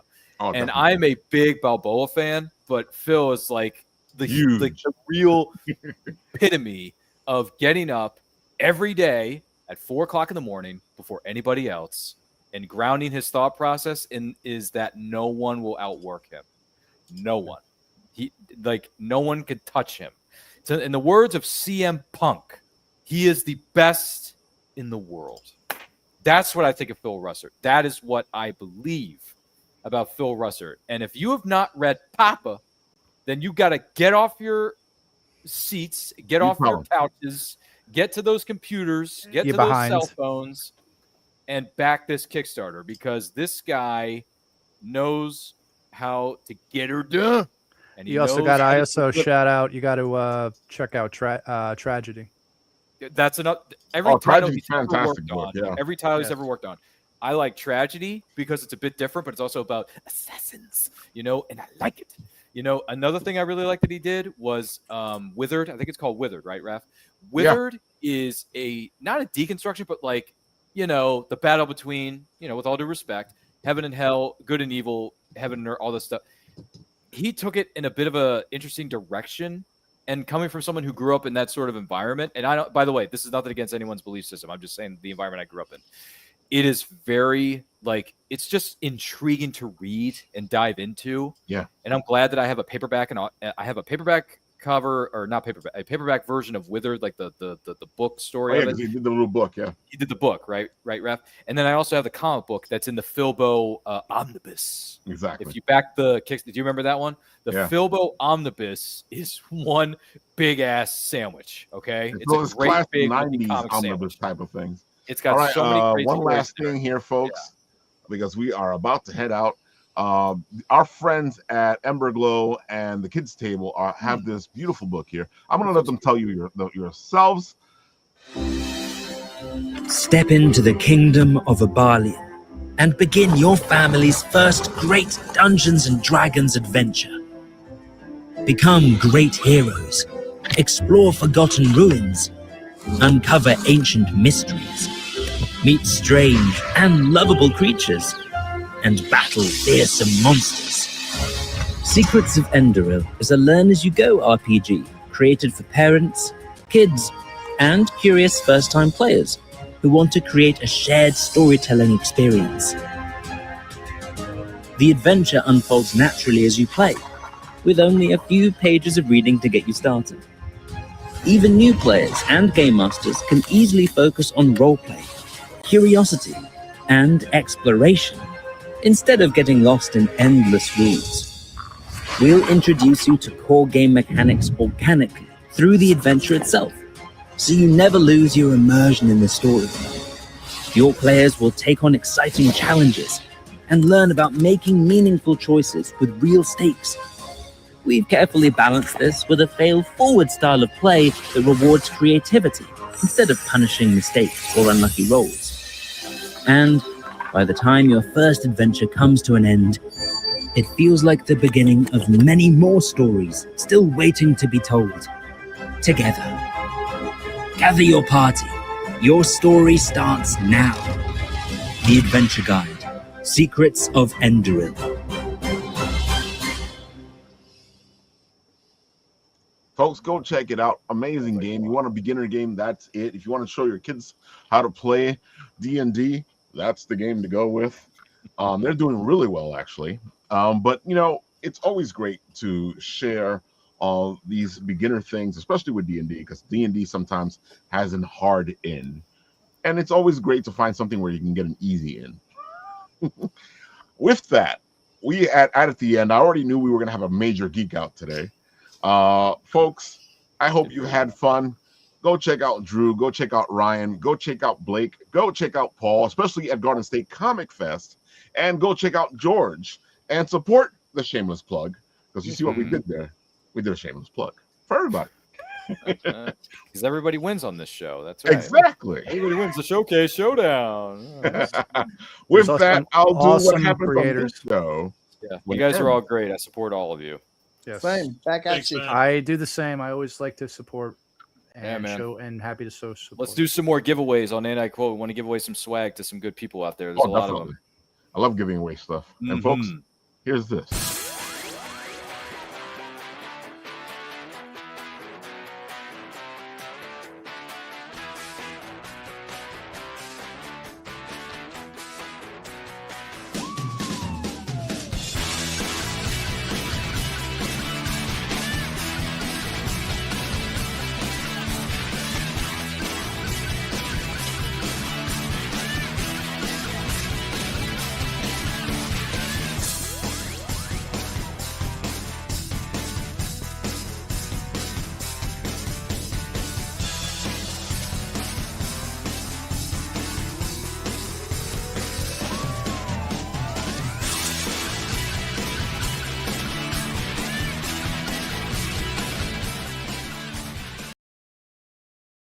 Come say hi to us at Garden State